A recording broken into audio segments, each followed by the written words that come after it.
Greetings, everyone. This is John Contouris, Greek-American journalist. I'm coming to you live from Los Angeles with a very interesting as well as critical report with regards to the release of a certain portion of the JFK assassination files, which have been kept a secret for decades and decades by the FBI and by each successive U.S. government.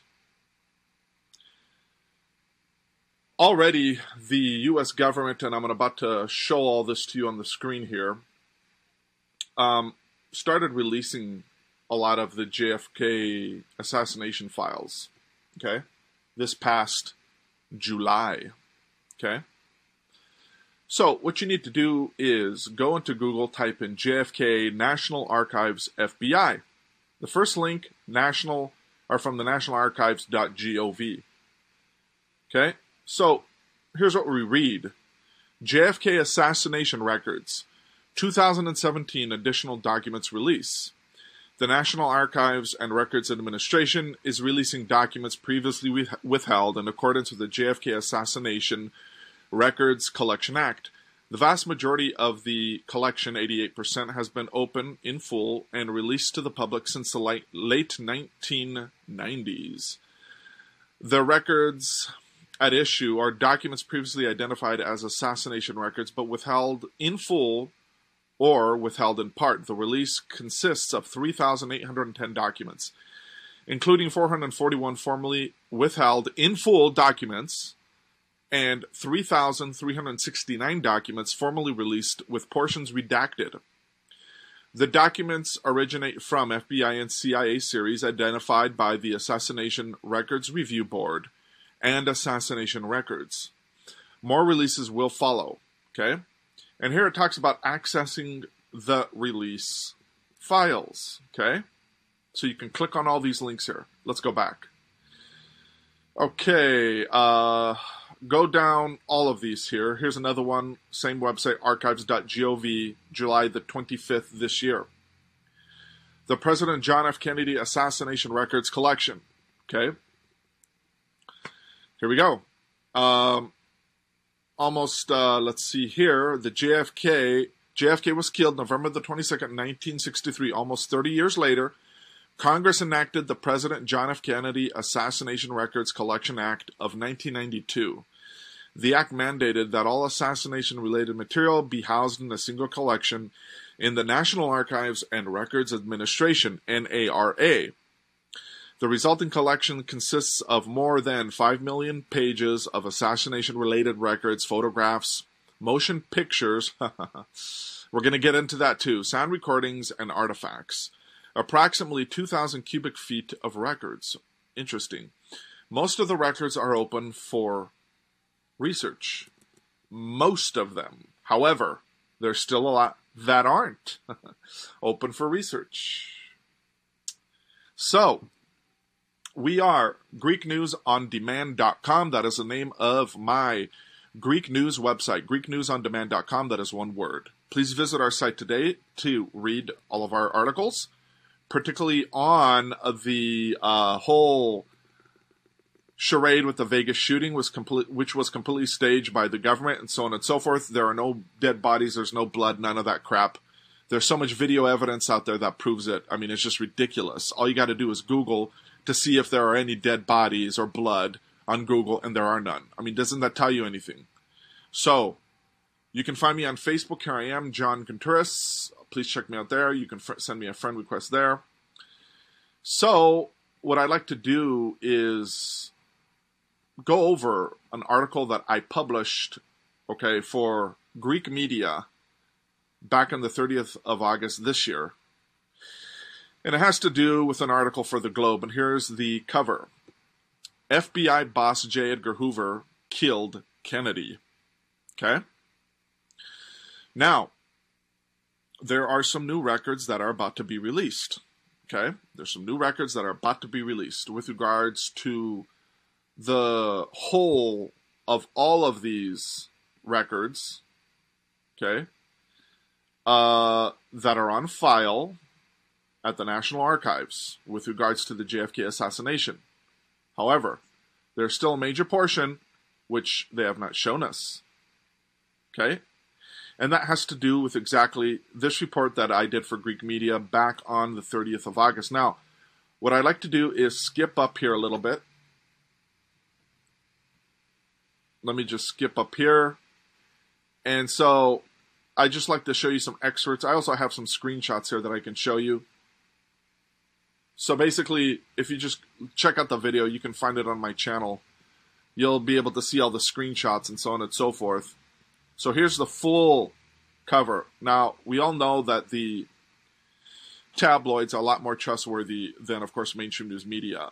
Tabloids are much, much more trustworthy than Fox News, and then, of course, CNN and all the rest of the mainstream news propaganda channels.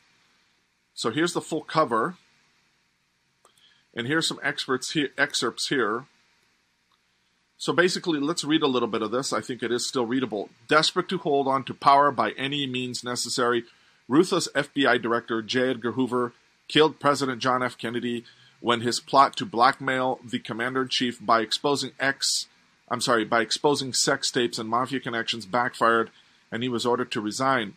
That's the ticking time bomb set to explode with more than 3,000 documents and 34,000 previously redacted files from sealed 54-year-old government files on JFK's assassination in Dallas are released from the National Archives on October the 26th. Okay, that's when they're going to be released. Okay? In other words, in 20 days from now. An archives employee who insists on remaining anonymous but is familiar with the files' explosive content tells the Globe, the papers spell out in detail how John and Robert Kennedy were prepared to fire Hoover in response to his prying into John's findings, including Marilyn Monroe and the president's mafia connections.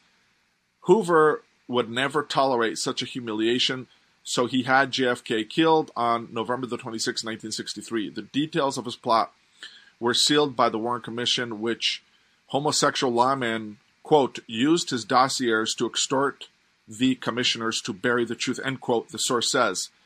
But the FBI czar didn't have as much luck with JFK.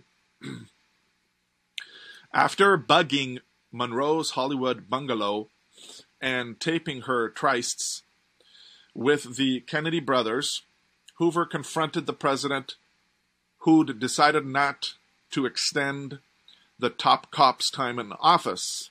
Interesting. Hoover threatened to go public with the Monroe tapes. JFK's fling with mafia mole Judith Exner and his behind-the-scenes contacts with gang lords Sam Momo Giancana and Johnny Rosselli. Quote, but Kennedy called Hoover's bluff and produced photos of the FBI boss dressed in drag, end quote, says the source. However, Hoover was told to have his office cleared out by December the 31st, 1963. And of course, a little bit more than a month before that, JFK, of course, was assassinated. However, Hoover struck first and rubbed out JFK. Now the secrets due to be exposed in October will finally shatter the myth. A lone gunman, Lee Harvey Oswald, cut down JFK, the mole says. The records will reveal Hoover ordered retired G-Man William Guy Bannister to recruit Oswald as a patsy to cover up JFK's murder by a Cuban hit squad recruited by the FBI, says the source. Bannister was a legendary FBI agent who was part of the team that took down 30s bank robber John Dillinger. In 1963, he was running a private eye firm out of 544 Camp Street in New Orleans. In a strange coincidence, Oswald operated his Fair Play for Cuba committee from that same address. Oswald's office was on the other side of the building, but Bannister's secretary, Delphine Roberts, noted Oswald, quote, seemed to be on a familiar on familiar terms with Bannister and with Bannister's office, end quote. The files will also confirm continuous rumors the Bureau paid Oswald $200 a month to be, quote, an undercover FBI snitch, end quote, says a JFK expert. Quote, they will change history, end quote. The files are the last pieces of the 5 million plus documents, photos, motion pictures, sound recordings, and artifacts Congress ordered locked away in a single storage vault in Washington, D.C.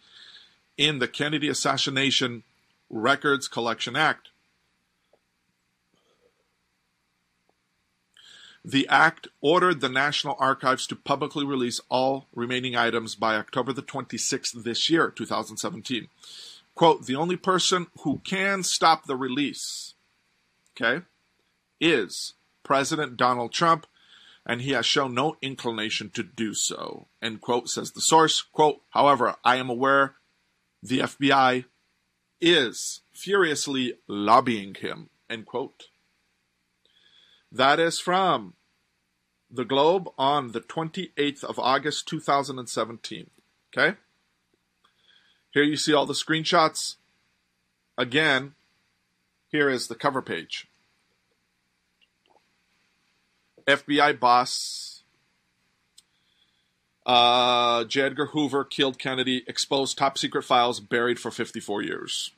Okay? For those that want these screenshots, you could just basically go to my website, but you'd have to cut and paste this article's title, and it's in Greek. But I will be releasing one in English within the next hour or so. Okay? This is an exclusive from our website, GreekNewsOnDemand.com. We publish in Greek, but we also publish in English. So you can check out our 2 special English article sections here. And also just go to our main feed and just sort through them. And there you'll see tons of English articles that we publish. We specialize, of course, in Greek news and getting the truth out about, ladies and gentlemen, the Greek economic crisis, which Donald Trump is continuing to perpetrate against the Greek people. And he has done absolutely nothing about this conspiracy, this crime committed against the Greeks that's been ongoing for at least 7 years now.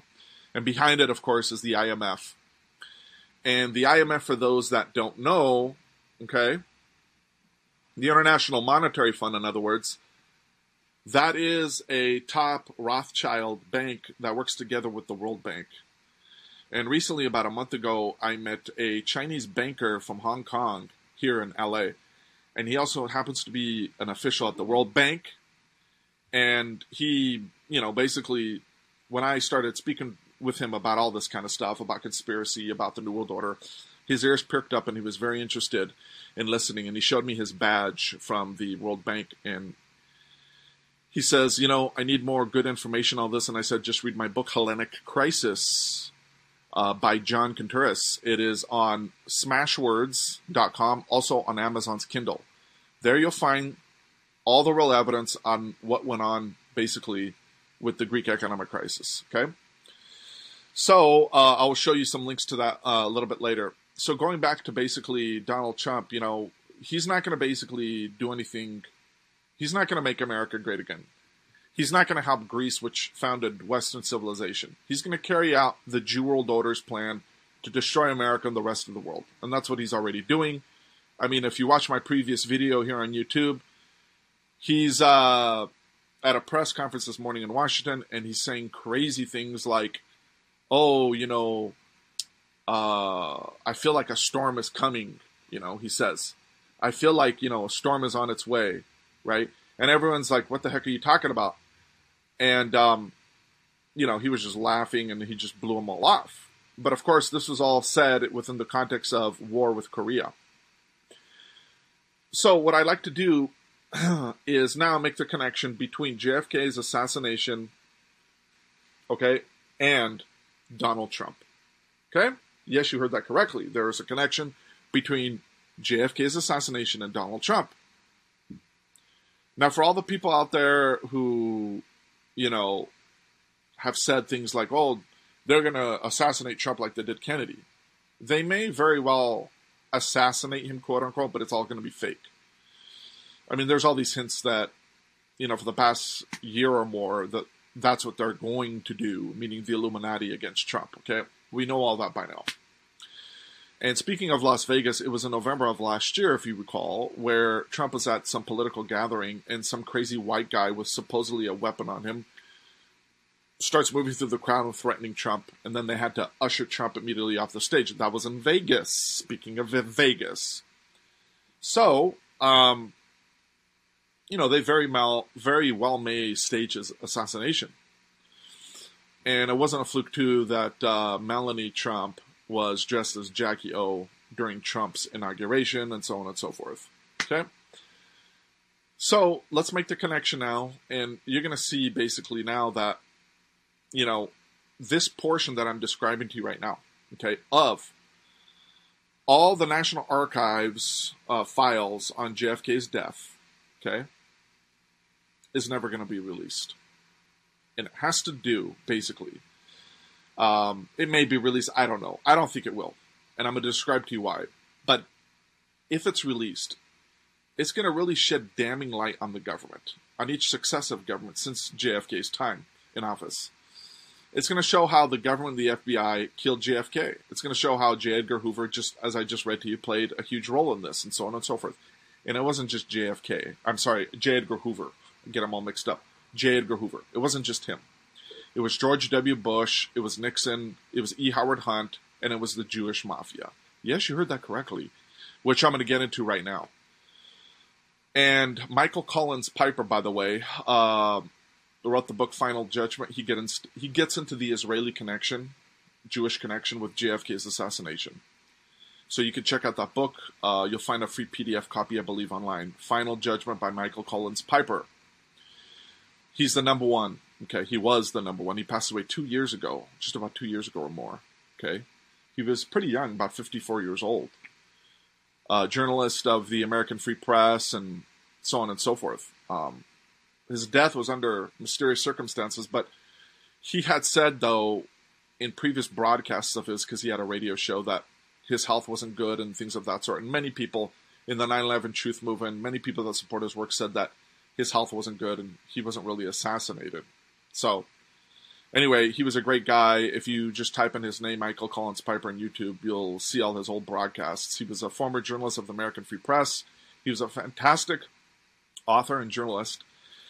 And he was also the guy, back in 2004, listen to this, who, oddly enough, during that time, dug up some old files from the Spotlight magazine from the 1970s. The Spotlight magazine, I don't know if it's still around, but was a very credible journal at that time. So, in their October 1978 edition, they talk about how Donald Trump, listen to this, at that time, in 1978, he had bought up his first casino interest in Vegas. He bought 93% of the shares of Resorts International, which in the past belonged to the Rothschilds and the Rockefellers. Yes, you heard that correctly. Belonged to the Rothschilds and to the Rockefellers. Okay? All you got to do is just type in Google right now, Michael Collins Piper, the Spotlight, 1978, Donald Trump, Rockefellers, Rothschilds, and you'll see it all. Okay?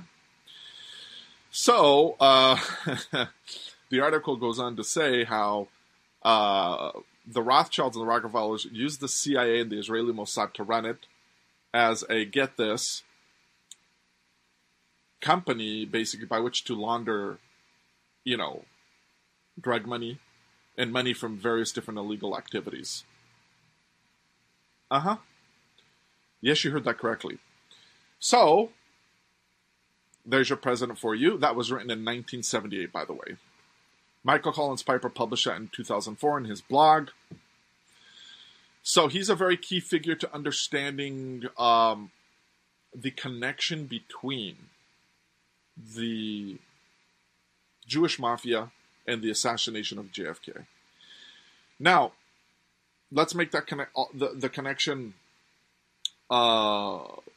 with the Jewish Mafia and JFK with, of course, Donald Trump and his mentor, Roy Cohn, who was the former head of the Jewish Mafia in New York, who was a homosexual. He died of AIDS, and according to many reports from like the 70s and 80s and on, he ran a pedophile ring out of his house, okay, and in New York, and he used it as a way to blackmail politicians to get his way. He was a high-powered attorney in New York, and he supported all the mafiosos over there, both the Jews and the Italians and so on and so forth.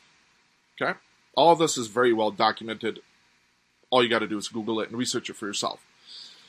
So, let's make that connection out. Let's go to an article that was published in 1996. Notice all these dates I'm giving you. This is stuff that's been published decades ago, okay? In 1996 by Lyndon LaRouche, who's a very famous, credible journalist in Washington, okay?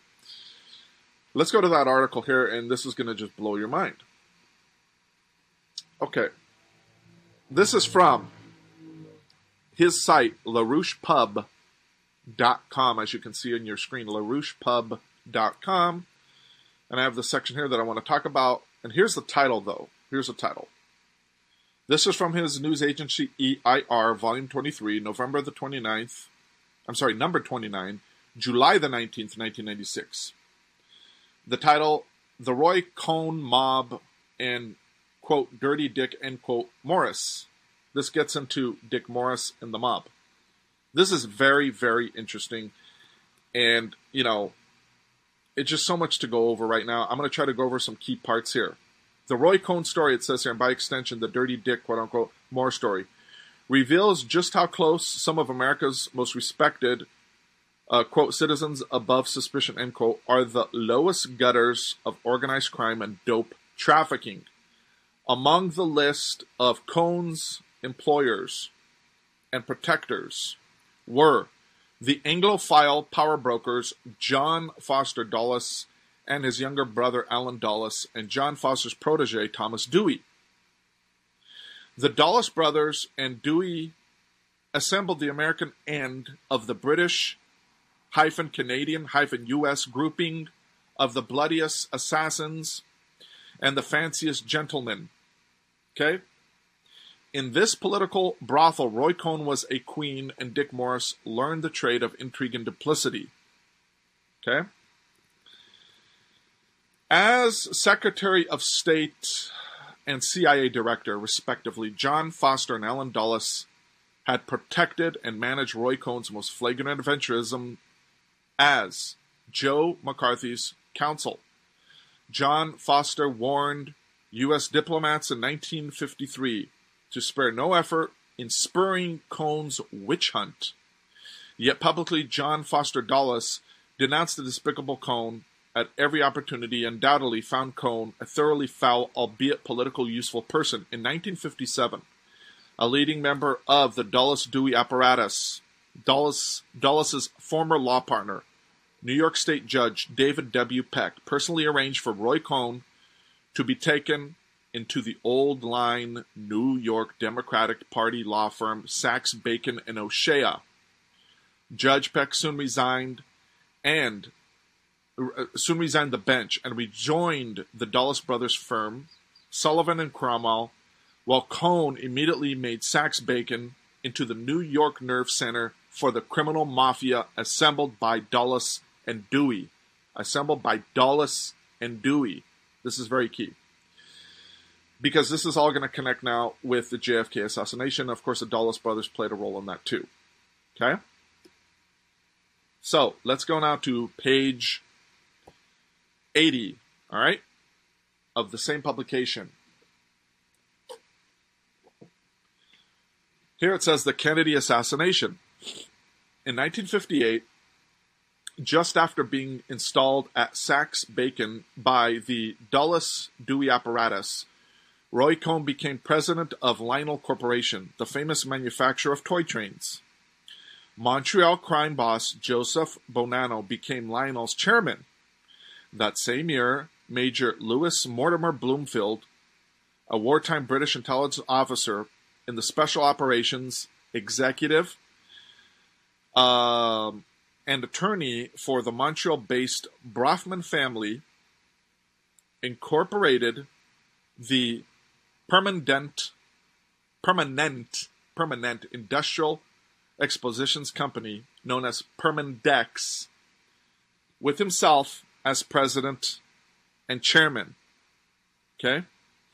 Major Bloomfield and Roy Cohn were both intimates of, let's scroll down here, J. Edgar Hoover. Isn't that something? J. Edgar Hoover. Now, what I want to point out too, by the way, is Alex Jones's lawyer. Okay? One of his high-powered lawyers belongs to the Bronfman family. Yes, you heard that correctly. Alex Jones from InfoWars. Google it. So let's look at this here on the screen.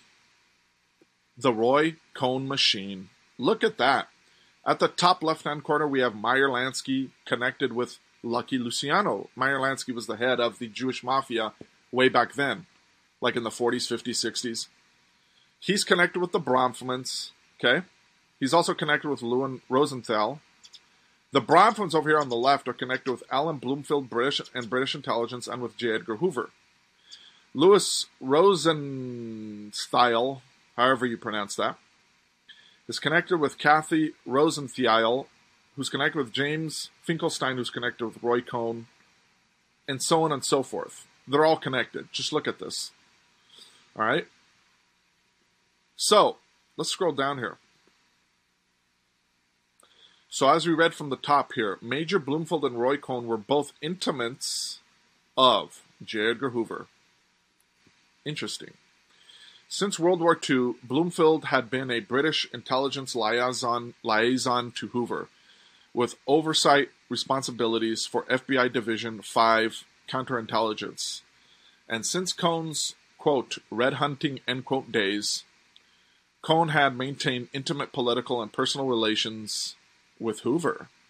Gee, what does that mean?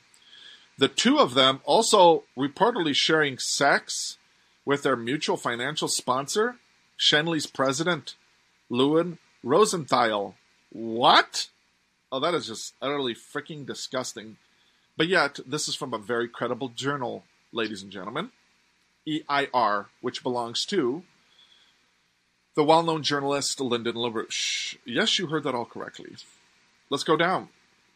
Personnel working for Roy Cohn and Joe Bonanno at Lionel's Corp, Texas subsidiary, International Control Corp, are identified in a buried citation in the Warren Commission report on the assassination of President Kennedy as having worked in New Orleans in conjunction with Bloomfield's Permindex operatives on matters which would soon come before the world with terrifying force.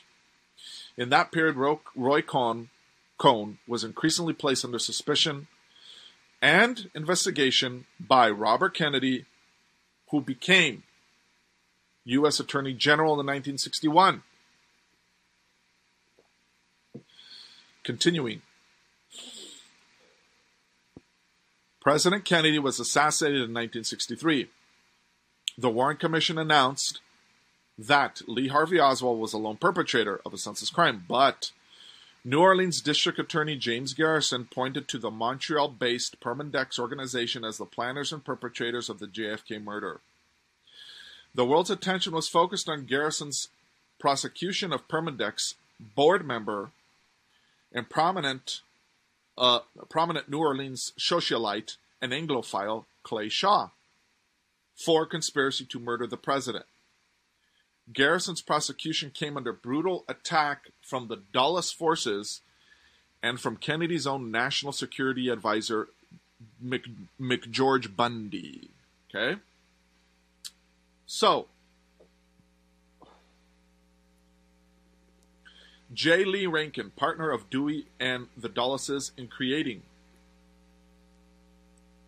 the World Peace Through Law Group, had been the executive director and general counsel of the Warren Commission. Interesting.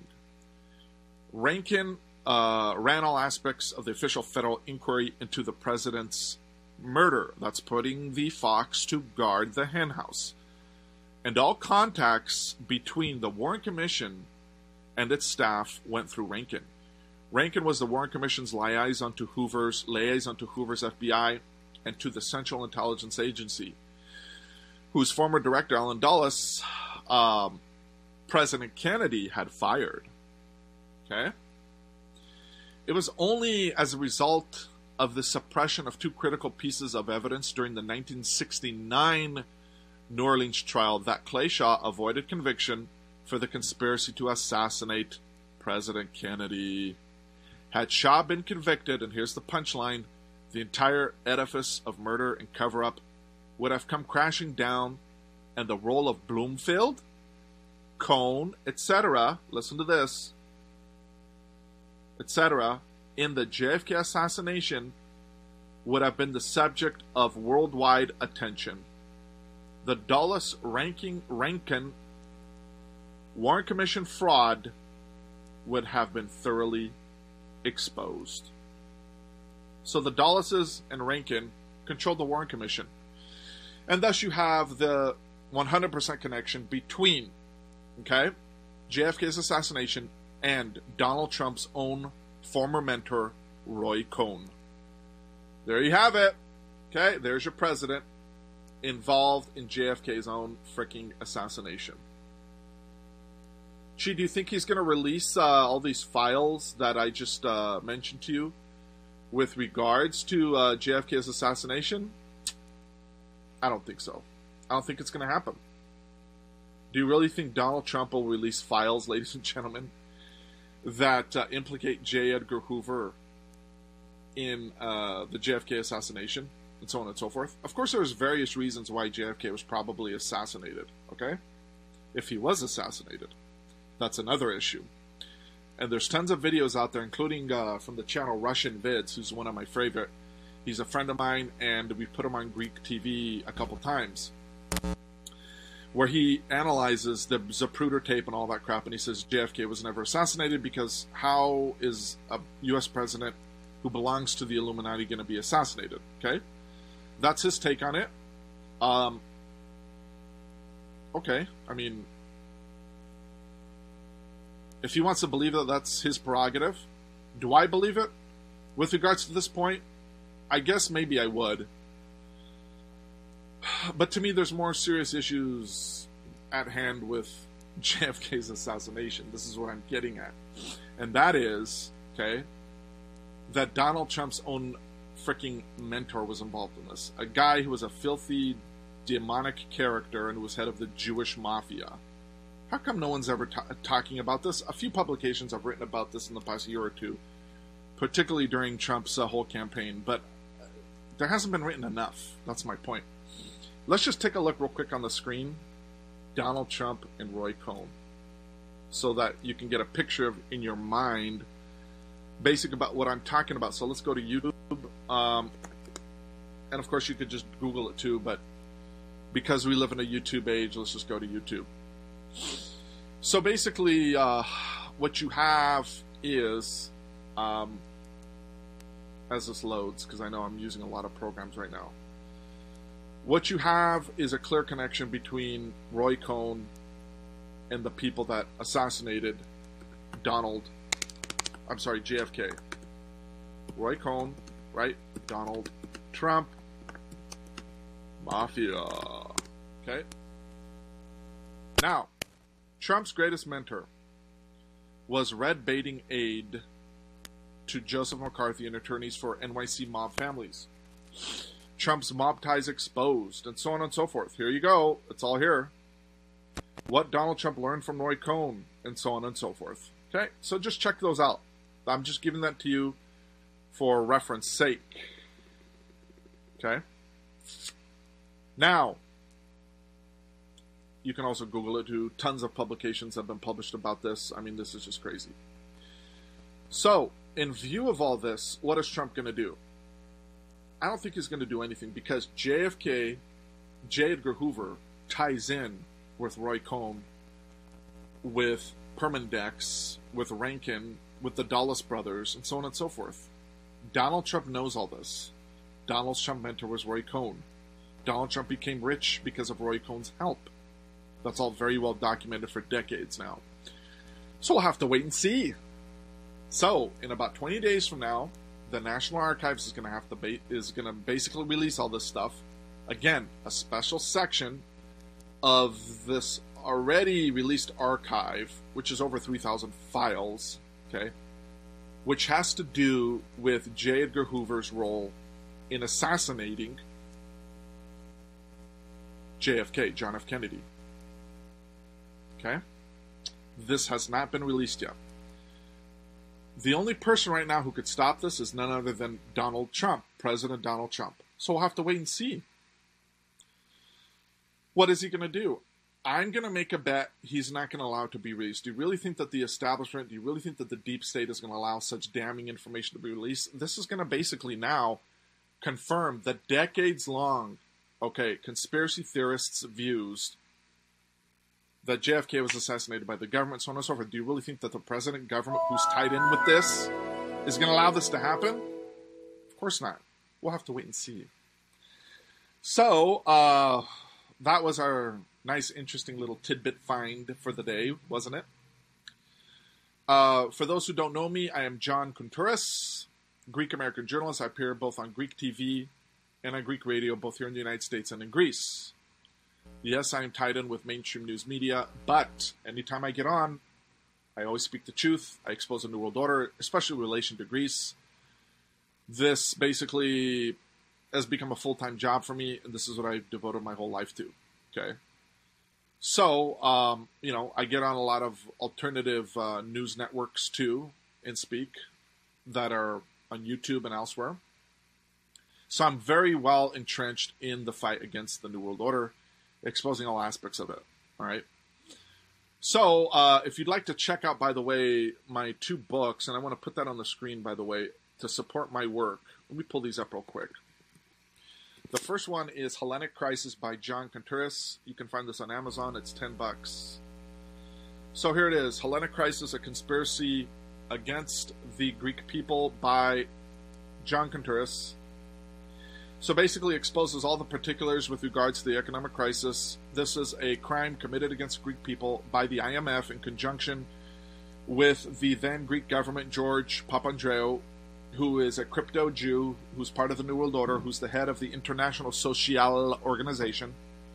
They did it in order to basically destroy the Greek people, their way of life, their culture, the Greek Orthodox faith, which is the true version of Christian orthodoxy, is the true version of the Christian faith, period. Okay? This gets into all of it. Now, for those who don't understand this, especially for those who are Protestant Christian or maybe Catholic, trust me, you'll like my book. Now, for those, though, that don't know the role, basically,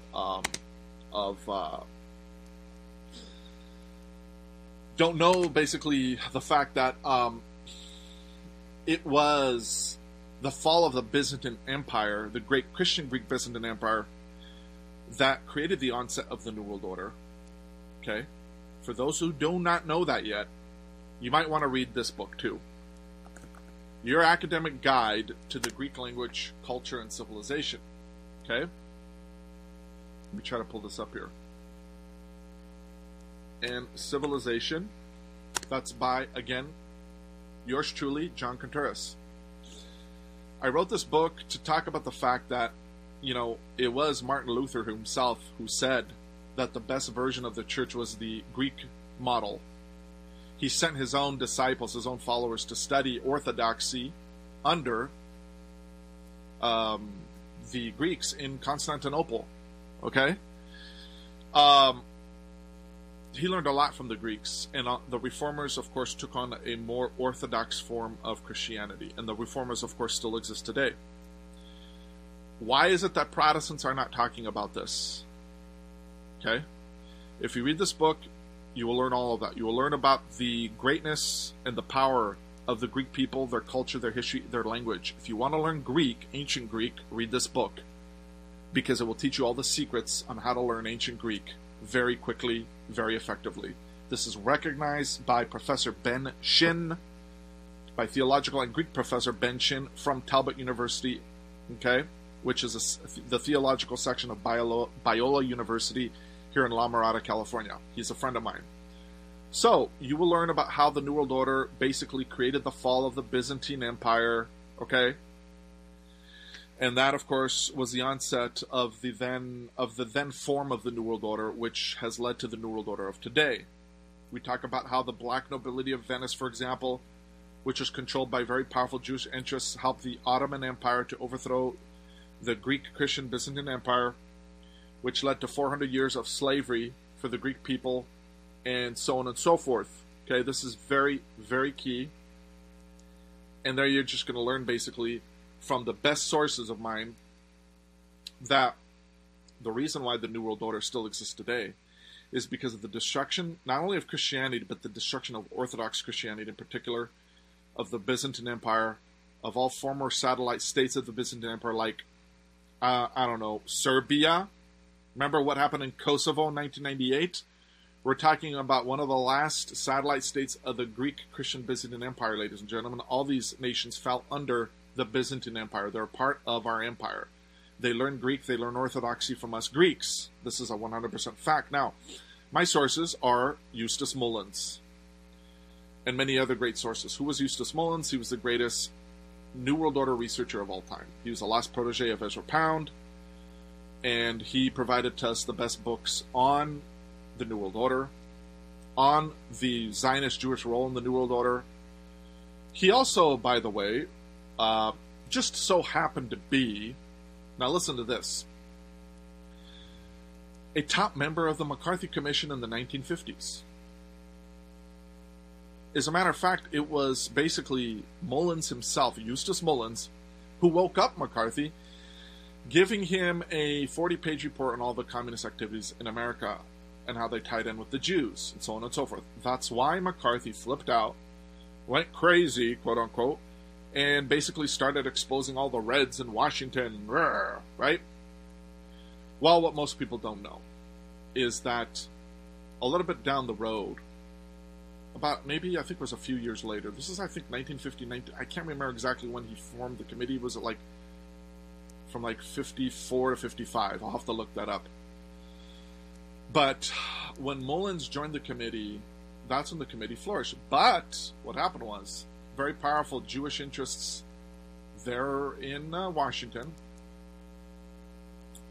got a hold of the Warren Commission, got a hold of the McCarthy Commission, excuse me. And it was a young lawyer by the name of Roy Cohn who basically, with his power and influence, and with his boyfriend, yes, you heard that correctly, whose name I can't remember right now, put pressure on McCarthy so that he would allow them, particularly Roy Cohn, to join the commission. What? Jews joining the McCarthy Commission? I mean, McCarthy was speaking all against the Jews, right? Yeah, that's the paradox here. But see, these guys who were connected with the Anti-Defamation League, Roy Cohn's father was head of the ADL. Imagine that. The most evil, oppressive, psychotic Jewish organization pretty much ever, along, of course, with the Jewish lobby and you name it. So, here you have Roy Cohn with his power and influence becoming a part of the McCarthy Commission, which is a total freaking oxymoron, to say the least. All right? So after a while, he realizes that Eustace Mullins is a very powerful influence, that he obviously doesn't like communists and Jews, and Roy Cohn, who was really a closet communist, although he pretended he was a Jew against communism, he was conservative, and he was for McCarthy's efforts. In reality, he wasn't. And that's what Jews like to do. They play both sides of the fence. They act like they're this and that. It doesn't matter. And then at the end of the day, though, it doesn't matter if they're conservative, if they're liberal, if they're communist, or whatever. In the end of the day, they will all support each other, because that's the whole nature of the Jew World Order beast. They play both sides of the fence. They like to espouse other religions. They like to create other religions. Okay? They've created a whole gigantic psycho monster religion called Protestant Christianity. Okay? Protestant Christianity. Now, there's a lot of branches of Protestantism that are nice, that are sincere, that expose the New World Order. I know that. You don't need to tell me that. But if you read, though, Martin Luther's own notes, his own books. He wrote 2 books against the Jews. He said that they who act like they're oppressed by all humanity are really our lords and masters, right? If you read how he fought against them because he understood that they were controlling the Vatican, particularly the Medici family, who was a crypto-Jewish family, okay, then you'll understand basically what I'm saying here. In other words, Martin Luther exposed all this, and that's the reason why they assassinated him. And you can look this all up. There's been tons of books and articles over the years, over the probably centuries, that have been written about all this. Eustace Mullins wrote about this in his book, Mullins' New History of the Jews. Very powerful book. Check that out. Okay? Google these terms, I'm telling you. You'll find it. He talked about how Martin Luther exposed the Jews in the Vatican. So, in 1936, the Anti-Defamation League and other Jewish organizations, listen to this, because this is going to blow your mind. They had an official conference in Paris. It was Anti-Defamation League, B'nai B'rith, and other powerful Jewish organizations. They had a conference in Paris, and they said, quote, in their minutes of the conference, okay, they said that Martin Luther came too close to exposing our plans, so we had to get rid of him. He understood that we Jews controlled Catholicism and Christianity pretty much in general. So that's precisely the reason why we had to kill him. They bragged about this. They talked about this openly. I mean, my God. Do Protestant Christians basically know this? Okay? Now, there's tons of Protestant Christians out there who are exposing the New World Order, who are exposing the Zionist connection with the New World Order, and that's good. And I applaud them and I support them. But there's still too many out there that, millions out there that support Israel, and they think the Jews are God's chosen people and all that garbage. Read my 2 books, Hellenic Crisis and Your Academic Guide to the Greek Language, Culture, and Civilization, and you'll find out all the truth about this. Trust me, when I say all the truth, I mean all the truth. So, for example, the church never taught for 2,000 years that the Jews were God's chosen people, ladies and gentlemen. It was always the church that was God's chosen people. Yes, replacement theology is real. Yes, that is valid. The church fathers created replacement theology, like Clement, Saint Clement. It was like 125 AD when he came out and he said that. The church has always taught this. The Orthodox Church, for nearly 2,000 years, okay, has woven in their liturgy, in their teachings, that the church is the new Jerusalem, the new Israel, and so on and so forth. Okay? So, when the Jews created this monster, distorted version of Protestant Christianity and veered it away from its Orthodox roots, because remember, Martin Luther and his followers were tending to go along with the Orthodox Church. Remember that. Okay? The way that the Jews were able to do this, ladies and gentlemen, is they were able to get a hold of some very powerful, prominent figures in world Jewry who were tied in with Christianity, namely John Cohen, better known as John Calvin, to basically take over Protestant Christianity after the assassination by Martin Luther, which, again, they bragged about committing. Okay? The Anti-Defamation League and the B'nai B'rith said this in their official conference in Paris in 1936. Look it up. Of course, continuing with the same minutes of the same conference, they also made mention to John Cohen, better known as John Calvin, and said clearly that he was their agent. Gee, isn't that interesting? Because today there's so many Protestant Christians out there who think John Calvin was this great reformer, this great Protestant, this blah, blah, blah, la, la, la. Just read my book, Your Academic Guide to the Greek Language, Culture, and Civilization. I will explain all this. I will show you how it is. If there were to be a race of people that are God's chosen people, it's the Greeks. Yes, you heard that correctly, because Paul the Apostle was sent to call to the Greeks. And when the Bible talks about that the gospel is first to the Jews and then to the Greeks, that is a complete, twisted, distorted translation. It doesn't say that in the ancient Greek. It says the gospel was formerly for the Jews, the real Israelites, not for these fake, Khazarian Jews of today. 95% of the Jews today have zero, basically, Semitic blood on them. That has been documented over and over again, basically, by historians throughout the ages, for hundreds and hundreds of years, by the way. And when I say hundreds and hundreds of years, yes, you heard that correctly. All the nations of the earth for hundreds and hundreds of years have said that the Khazars are the successors of the true Israelite Jews. They took over for them, it was like 740 AD, and thought they were now God's chosen people. Okay?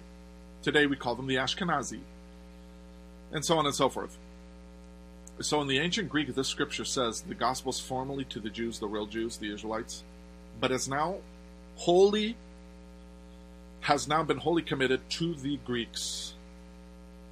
That's what it says. Is it any wonder that Jesus Christ gave his last revelation to the Greek churches? In Ephesus, Cappadocia, Alexandria, and so on and so forth? Huh? Is it any wonder that the Greeks took over Christianity 100%? And then, of course, after the Edict of Milan, Constantine transferred the capital of Rome to Byzantium, which he then termed after himself by renaming it Constantinople, which means Constantine's city. And for 1100 years, the Greeks ruled and reigned the whole world. The greatest empire ever on the face of the earth. No, that wasn't the Middle Ages. No, that wasn't the Dark Ages. Nincompoops out there who like to pull the Greeks in together with the Catholic Church and, of course, with the Dark Ages. That is... If you believe that, then you've been brainwashed by mainstream education, media, by the government. You know absolutely nothing about Christianity and church history. The reason why the world is plunged into darknesses and wars is because of the fall of the Byzantine Empire in 1453. And then when John Cohen, better known as John Calvin, took over Protestantism, the Jews were able to use the Protestants to create the most bloodiest evil wars ever in Europe. That is a fact. I'm not going to get into doctrinal issues with you. That's another issue, and I'll do another tape on that. I'll do another recording on that. But my point is that the reason why the world is in the shape it is in today, the reason why there's a New World Order, the reason why Europe fell into communism, the reason why this all started with revolutions, the French Revolution, the Greek Revolution, and so on and so forth, 1789 and 1821 respectively, is because of these very powerful Jewish conspirators who were funded by the Rothschilds, who were all Freemasons, who connected with Freemasonic networks around the world. They all got together, they conspired to overthrow monarchies, okay? Christian monarchies around the world, and so on and so forth. And when the Christian monarchies fell, that's when Christian Europe began to fall. And then, of course, they completed this job by murdering, and this is very key here, the last Christian Byzantine emperor, Tsar Nicholas II, in Russia in 1918. The Jewish Bolsheviks brutally murdered the Tsar with the funding from the Rothschilds, from Kumlo Bank in New York, and, of course, with U.S. taxpayer dollar funding with the signature of Woodrow Wilson, then President of the United States. Isn't that something? So, the forces today that control Trump, my point is, to sum this all up, are these very same forces that I'm describing to you now. They are basically the Jew World Order. Trump received funding from the fricking Jewish mafia last year, $25 million from the big media and casino mogul. Read something, I can't remember his name right now, just Google it, look it up, you'll find it. Trump's former mentor, Roy Cohn, was the head of the Jewish mafia. According to Bloomberg News in 1992, Donald Trump began to receive funding from the Rothschilds in the late 80s from Rothschild Incorporated Bank. The connection between Trump and the Rothschilds was a banker in that same bank named Wilbur Ross. In the 1980s, Wilbur Ross began to give Donald Trump funding for his already faltering casinos. So this guy who is involved with the mob and has casinos in Vegas is going to tell us what happened in Vegas, when in reality it was this very same mob who pulled off what they did the other day. Even though, of course, it was fake, albeit it was fake. Okay? Meant to take away our guns and so on and so forth. We know that already. Us who have our eyes wide open. Not wide shut, but wide open. I hope that makes sense. So, Donald Trump began to receive funding from Wilbur Ross. An interesting fact, though, is this, that in, I think it was April or May of 2016, last year, it was none other than Mr. Wilbur Ross who came out and supported Trump's candidacy. Thus, the connection between Trump's election and the Rothschilds. You've been listening to the news from GreekNewsOnDemand.com. Please visit our website today. Thank you for listening. God bless you. Spread this video ever. Upload it. It's yours. Take care.